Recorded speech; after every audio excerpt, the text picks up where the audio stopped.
Pregnancy में mostly ख़वातीन को रोज़े के हवाले से क्वेश्चन होता है कि हम प्रेगनेंसी में रोज़ा रखें या ना रखें। तो जब आप अल्लाह की रज़ा के लिए अपने आप को ये समझाएंगी कि मुझे रोज़ा रखना है और मैं रोज़ा रखूंगी अल्लाह के लिए। अस्सलाम वालेकुम वरहमतुल्लाह। प्रेगनेंसी में मोस्टली ख़वातीन को रोज़े के हवाले से क्वेश्चन होता है कि हम प्रेगनेंसी में रोज़ा रखें या ना रखें। ये इस चीज़ पर डिपेंड नहीं करता है और ना ही इसके हवाले से कोई हदीस या आयत है जो आपको डायरेक्ट एक्सप्लेनेशन दे सके। डायरेक्ट एक्सप्लेनेशन इस वजह से भी नहीं होती है कि इस दुनिया में जितनी औरतें हैं हर औरत की कंडीशन डिफरेंट होगी, तो इसलिए एक आयत या एक हदीस तो लागू हो नहीं सकती है। तो हर इंसान पर अपनी कंडीशन के मुताबिक इंसान अपने अच्छे बुरे और अपनी नीयत से वाकिफ होता है।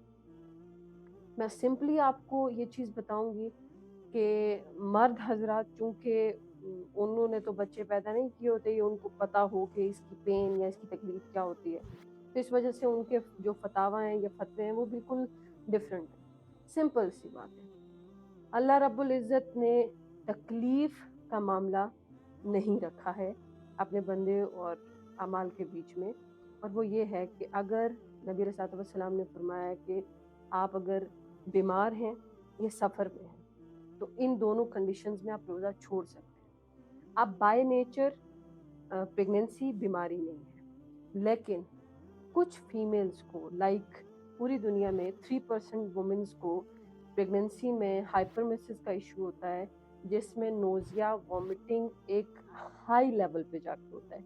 यानी इतना होता है कि वो फीमेल्स बहुत बैडली डिहाइड्रेट हो जाती हैं, उनका तो बगैर मेडिसिन के गुजारा भी मुश्किल होता है।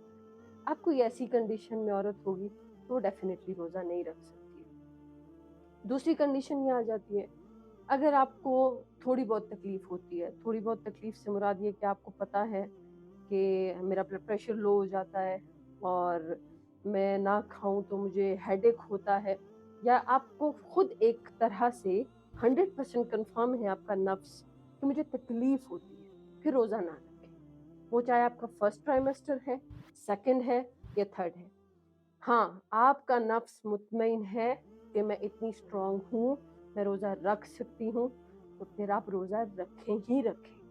रोज़े में इतनी बरकत है कि जब आप अल्लाह की रज़ा के लिए अपने आप को ये समझाएंगी कि मुझे रोज़ा रखना है और मैं रोज़ा रखूंगी अल्लाह के लिए, तो डेफिनेटली अल्लाह आपके लिए बरकत उतारेंगे ही उतारेंगे।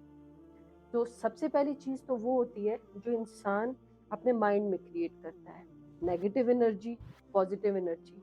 मैंने पहले से ही सोच लिया मैं तो नहीं कर पाऊंगी, फिर डेफिनेटली मैं नहीं कर पाऊंगी। लेकिन मैंने पहले से ही खुद को डिटरमाइन किया कि मैं करूंगी, कैसे नहीं कर सकती, अल्लाह मुझे ईमान देगा, तौफीक देगा, फिर मैं कर लूंगी। तो ऐसी कंडीशंस में फिर आप रोज़ा रख लेंगी।